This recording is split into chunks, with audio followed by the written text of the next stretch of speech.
نحمده ونصلي على رسوله الكريم. أما بعد، قال الله تعالى: أعوذ بالله من الشيطان الرجيم. بسم الله الرحمن الرحيم.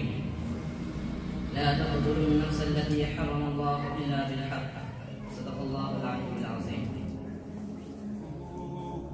رلاتی ہے تیری حالت مسلمان مجھ کو، رلاتی ہے تیری حالت مسلمان مجھ کو، کہ تیرا فسانہ سب فسانوں میں، کہ عبرت خیز ہے تیرا فسانہ سب فسانوں میں۔ برادران ملت اور حاضرین مجلس، آج آپ موبائلوں اور ٹیلی ویژنوں میں سنتے ہیں کہ فلاں جگہ دہشت گردی ہو رہی ہے، فلاں جگہ دہشت گردی پھیلانے کی کوشش کی جا رہی ہے، فلاں جگہ دہشت گردوں نے اتنے لوگوں کو موت کے گھاٹ ڈال دیا، اتنے لوگوں کی جانیں ضائع ہو گئی، اتنے املاک برباد ہو گئے، اور ان سارے جرائم کا مجرم اسلام اور اسلام کے نام لیوا کو قرار دیا جا رہا ہے۔ میں اس مختصر وقت میں آپ کو یہ بتانا چاہتا ہوں کہ دہشت گرد کون ہے، پوری دنیا میں دہشت گردی پھیلانے والے کون ہیں، دنیا کے امن و امان اور چین و سکون کے چھینے والے کون ہیں، روئے زمین کے باشندوں کی نیندیں کس نے حرام کر رکھی ہے، کیا اس کے ملک سے واقعات اسلام اور اسلام کے نام لیوا ہیں؟ برادران ملت اور اسلام کے پاسبانوں، اسلامی تاریخ کے مطالعہ کرنے والے جانتے ہیں کہ اسلام نے ہمیشہ امن و شانتی کی دعوت دی ہے، صلح و عشق کی دعوت دی ہے، آپسی محبت و الفت کی دعوت دی ہے، اخوت و بھائی چارگی کی دعوت دی ہے، میل ملاپ اور خیر سگالی کی دعوت دی ہے، نصیحت و خیر خواہی کی دعوت دی ہے، ظلم و زیادتی سے روکا ہے، فتنہ و فساد سے روکا ہے، حق تلفی اور حق مارنے سے روکا ہے، خواہ مخواہ کے نزاعات سے روکا ہے۔ اسلام کے عدل و انصاف اور دعوت امن و شانتی کا اندازہ لگانے کے لیے ضروری ہے کہ ہم قبل از اسلام کے حالات سے اچھی طرح واقف ہو کہ اسلام سے پہلے دنیا کیسے حالات سے گزری ہے۔ دوستوں، 6 صدی عیسوی میں دنیا بڑی اضطرابی اور بے قراری کی حالت میں اپنے لمحات گزار رہی تھی، ہر طرف فتنہ و فساد پھیلا ہوا تھا، دوسروں پر ظلم و زیادتی کرنے کو اپنی برائی کی دلیل سمجھی جاتی تھی، دوسرے کے حقوق کو دبانا بے قابل فخر کارنامہ سمجھا جاتا تھا، ایک بادشاہ کا دوسرے بادشاہ کے ملک میں داخل ہو کر خون خرابہ کرنا ایک قابل قدر کارنامہ تسلیم کیا جاتا تھا، شیر خوار بچے کو دیوار پر زور سے مارا جاتا جس سے بچے کا بیٹا نکل کر باہر آ جاتا تھا، غریب و نادار اور معذور لوگوں کو معاف تک نہیں کیا جاتا تھا۔ قیصر و کسریٰ کی تاریخ کسے معلوم نہیں، روم و ایران کی ویرانی کسے یاد نہیں، بخت نصر کے قتل عام سے کون واقف نہیں، جنگ کتاب کے بے ترتیب سے کون آشنا نہیں۔ الغرض، پوری دنیا میں فساد ہی فساد پھیلا ہوا تھا، چاہے روم ہو یا ایران، پاکستان ہو یا ہندوستان، روئے زمین کا کوئی خطہ ایسا نہیں تھا جہاں لوگ امن و شانتی کی زندگی بسر کر رہے ہوں۔ اس کی حالت کو بیان کرتے ہوئے قرآن کریم نے کہا ہے: ظہر الفساد فی البر والبحر بما کسبت ایدی الناس۔ ایسے خطرناک اور تاریخ ترین حالات میں اسلام کا ظہور ہوتا ہے اور اس مضطرب و پریشان دنیا کو حقوق انسانی کا پیغام سناتا ہے، امن و شانتی کا پیغام سناتا ہے، صلح و عشق کا پیغام سناتا ہے۔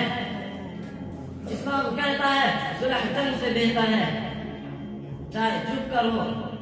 صلح حدیبیہ کی تاریخ کسے یاد نہیں، مسلمانوں کو کس طرح اثناء سفر میں روکا گیا۔ قرآن کہتا ہے ناجائز کسی کو قتل کرنا جائز نہیں، کسی کے املاک کو ہلاک کرنا جائز نہیں، کسی پر ظلم و زیادتی کرنا فساد اور دہشت گردی ہے، اور اللہ تعالیٰ فساد اور دہشت گردی کو پسند نہیں فرماتا۔ قرآن کریم کی ایک آیت امن کی دعوت دیتی ہے اور دہشت گردی سے روکتی ہے، لیکن آج میڈیا کے ذریعے اسلامی تعلیمات کو مسخ کرنے کی کوشش کی گئی، دنیا والوں کے سامنے اسے بدنام کیا گیا، جو امن و شانتی کا داعی تھا اسے دنیا کے سامنے مجرم بنا کر پیش کیا گیا، خلط کا نام جنوں رکھ دیا، جنوں کا خلط، جو چاہے آپ کا حسن کرشمہ احساس کرے۔ دوستو، لیکن میں پوچھتا ہوں کہ اسلام کو بدنام کرنے والوں، اگر اسلام ایک دہشت گرد مذہب ہے تو نبی صلی اللہ علیہ وسلم کے زمانے میں دہشت گردی کیوں نہیں؟ ابو بکر صدیق رضی اللہ عنہ کے زمانے میں دہشت گردی کیوں نہیں؟ عمر فاروق رضی اللہ عنہ کے زمانے میں دہشت گردی کیوں نہیں؟ علی حیدر رضی اللہ عنہ کے زمانے میں دہشت گردی کیوں نہیں؟ عثمان غنی رضی اللہ عنہ کے زمانے میں دہشت گردی کیوں نہیں؟ خلافت امیہ کے زمانے میں دہشت گردی کیوں نہیں؟ مغلیہ سلطنت کے زمانے میں دہشت گردی کیوں نہیں؟ جبکہ اس کے پاس اس وقت طاقت و قوت تھی، وہ دنیا کو تہو بالا کر سکتے تھے، لیکن آج جبکہ وہ کمزور ہو چکے ہیں، ان کی حکومتیں ختم ہو چکی ہیں، وہ محکوم اور مخلوق الحال زندگی بسر کر رہے ہیں، ان پر دہشت گردی کا الزام کیوں لگایا جا رہا قسم سے سازش اور طے شدہ پلاننگ تو نہیں، روئے زمین کے مسلمانوں کے خون سے ہولی کھیلی گئی، مسلمان عورتوں کی عفت و عصمت کو پامال کیا گیا، ان کی آب و ریزی کی گئی، ان کے دامن حیا کو تار تار کیا گیا اور کیا جا رہا ہے، لیکن کہیں سے اس کی بندش اور روک تھام کی آواز نہیں اٹھ رہی ہے۔ میڈیا میں کبھی یہ نہیں کہا جاتا ان پر ظلم و زیادتی ہو رہی ہے، ان کے حقوق دبائے جا رہے ہیں۔ یہودی اور عیسائی کے دعوے کہانی کی قیمت ہے، مسلمانوں کے خون کی کوئی قیمت نہیں، اور اس پر ظلم بالائے ظلم یہ ہے کہ میڈیا میں اسے مجرم و خطا کار بنا کر پیش کیا جاتا ہے۔ لہٰذا پہلے یہ طے کرو کہ دہشت گردی کسے کہتے ہیں، کیا مال و جان کی حفاظت کا نام دہشت گردی ہے؟ عزت و ابرو کی حفاظت کا نام دہشت گردی ہے؟ اپنے وطن سے محبت رکھنے کا نام دہشت گردی ہے؟ اپنے وطن پر قربان ہونے کا نام دہشت گردی ہے؟ جائز حقوق مطالبے کا نام دہشت گردی ہے؟ ظلم و زیادتی کے خلاف آواز اٹھانے کا نام دہشت گردی ہے؟ دنیا میں عدل و انصاف قائم کرنے کا نام دہشت گردی ہے؟ اگر تم اسی کو دہشت گردی کہتے ہو تو ہم فخر سے کہتے ہیں کہ ہم دہشت گرد تھے، دہشت گرد ہیں اور دہشت گرد رہیں گے انشاءاللہ تعالی۔ لیکن دہشت گردی اسے نہیں کہا جاتا، بلکہ کسی کی حریت و آواز کے سلب کرنے کا نام دہشت گردی ہے، کسی کے انسانی حقوق پر ڈاکہ ڈالنے کا نام دہشت گردی ہے۔